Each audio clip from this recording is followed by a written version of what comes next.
មីស៊ីលរយៈចម្ងាយឆ្ងាយដែលមានសមត្ថភាពវាយបករបស់ជប៉ុននឹងត្រូវដាក់ពង្រាយនៅបន្ទាយ Fuji ខេត្តស៊ីស៊ូអូកានាថ្ងៃទី31 ខែមីនា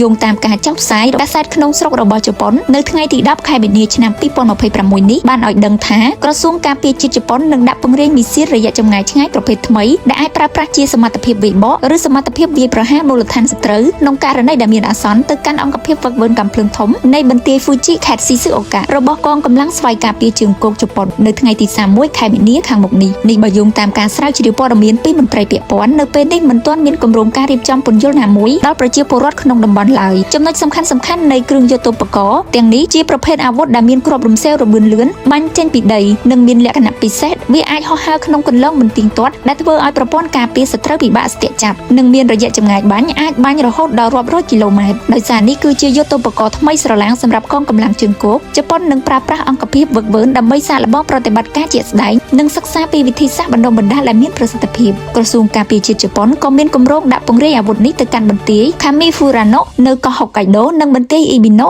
ខេត្ត Miyazaki នៅក្នុងឆ្នាំសារពើពន្ធ